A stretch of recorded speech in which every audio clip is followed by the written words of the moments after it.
Greetings everyone, welcome to part 2 of the Iron Dominion Saga. Before we get started, let's recap what's happened so far. Monkey Kong arrives to inform the heroes the fight's not over yet. The Iron Dominion has set up shop in Eggman's old base. Sonic wants to kick them out now, and Sally lets him go under the pretense that this is a recon mission. At the same time, Lightning Lynx delivers orders from Espio's clan that he must now serve the Iron Dominion, and the two follow Sonic and Monkey Kong to New Megaopolis. We begin with Sonic and Kong still traveling, the monkey somehow gaining muscle mass on the trip. More on that later. They soon arrive, and right away the Dark Egg Legion attacks. They're still a joke compared to not only Sonic, but a powerful cyborg monkey. That is, until the Yagyu ninja get the drop on them. Now Sonic has to avoid various stabbing weapons at the cost of getting kicked every once in a while. Khan explains that the Yagyu were once simple thieves until the Iron Queen killed their master and took them as her army. Yeah, we've heard this before. To be fair, not from the hero's point of view. Despite the addition of ninjas, Sonic and Monkey Kong believe they have a chance. That is, until the Iron King arrives. There's a callback to their fight from issue 60, and that magic fan Sonic used to win said fight is back in the Iron King's possession. So yeah, things are quickly going south for the duo. Espio arrives, but unfortunately for Sonic, he didn't witness what happened in last issue's backup story. Lightning Lynx also arrives, and his dialogue here further implies he was banished from Conquering Storm's clan, the Raiju, but was welcomed back due to being in the right area at the right time. Sonic tries to figure out why Espio is attacking him. He suggests mind control, which is possible based on past experiences. But no, Espio is under clan obligation. With things getting chaotic even for the two of them, it's time to retreat. In typical Sonic fashion, he disguises this defeat as a successful recon mission for Sally. Khan summons his flying cloud and they escape. Oh, a Wizard of Oz reference. Cute. Leondon wants to shoot them down, but the Iron King overrides her. He wants the heroes to tell everyone what happened today as a demoralizing tactic. Yep, that old cliche. And you can tell right here that even though Espio's now with the villains, he's not happy about it. In New Mobotropolis, Sonic briefs King Elias, Sally, and Knuckles on the situation. In short, they have their work cut out for them. Sally assures Khan that they've handled worse and will stop this threat as well. Still, Khan feels like he's failing as a king. Hold on a second, king? We'll touch upon that later. The backup story starts with Snively and Regina enjoying a good laugh at Sonic and Khan's misfortunes. But enough of that, it's backstory time for this villain. She was born and raised in the Technomage cult, where they taught her how to sense and control the impulses found in all electronic devices. With enough practice, she got the hang of it. Unfortunately, her cult was arrested due to Magitech being illegal in her city. Probably got caught cheating while playing video games or something. Regardless, it's implied here that the cult members were executed. Regina only survived because she was young, and her punishment was exile. She didn't go to any other Overlander cities, and the Great War between Overlanders and Mobians was just beginning, so going to the latter was out of the question. She spent years wandering the world, surviving threats, and swearing that her cult's legacy would not only survive, but dominate the world. Her travels eventually led her to the Dragon Kingdom, and she encountered a local warlord named Jun Kun. And this is where the story ends, for now.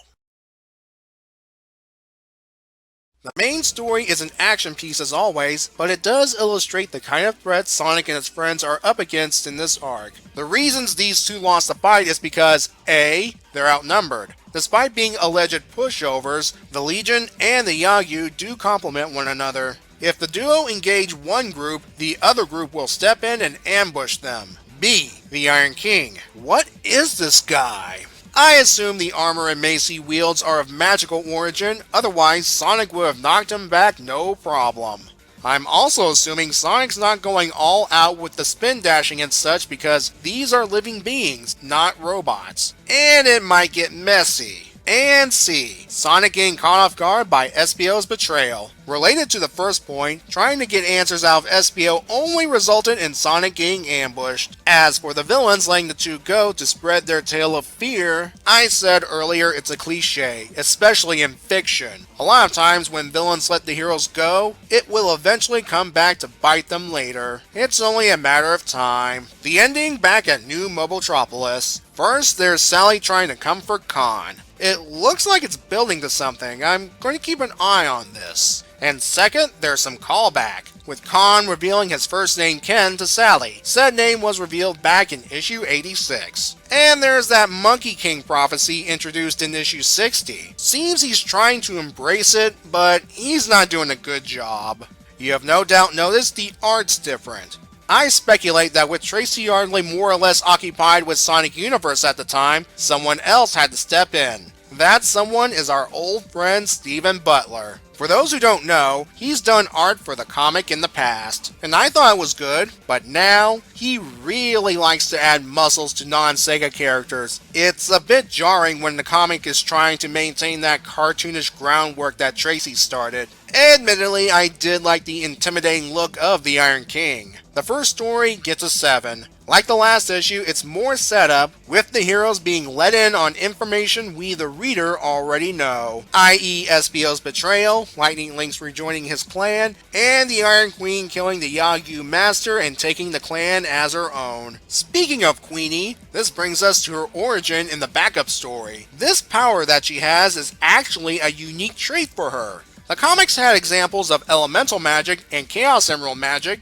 but never techno magic or magic tech. It still connects her to robotics and technology without crossing into Eggman territory. For those who remember issue 60, the Queen's magic powers look like generic magic energy. Retcons happen all the time in comics, but if you want an in-universe explanation, 1. The Queen probably experimented with actual magic to engulf Mount Stormtop in flames. She did have power rings on her old staff. And techno geniuses like her and Robotnik/Eggman are not above using magical items to further their goals. Or 2, the fires are the work of some unseen technology so powerful it would require a magic fan to extinguish. Regina's story itself is tragic. She was raised in an illegal cult. All members, essentially her family, were more than likely executed, with herself being exiled due to her age. She had nowhere to go and had to endure the harsh world.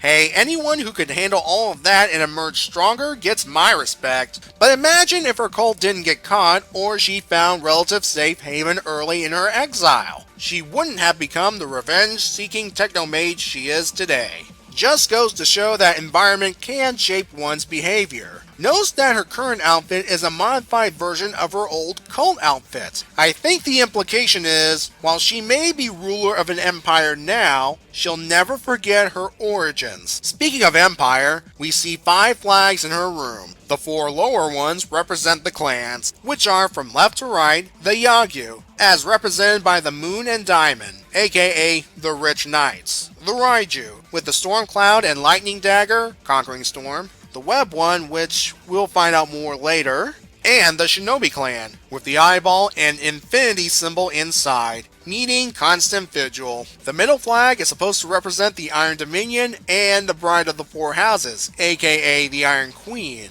This isn't the best image, but more than likely there's a symbol of each house on that hand. The story brings us a new artist, Jamal Peppers. I admit, while seeing Snively with a smaller nose looks weird, Jamal does a good job making Regina look beautiful in the present and cute in the past. This backup story gets a 9. It's always great learning things about a character. If I have one major problem with this, it's that I wanted to know more of her story. Thankfully, we'll get more of her backstory later on. For now, we know what she can do, and she'll unleash this power on our heroes next time. Until then, have a good day, and be safe.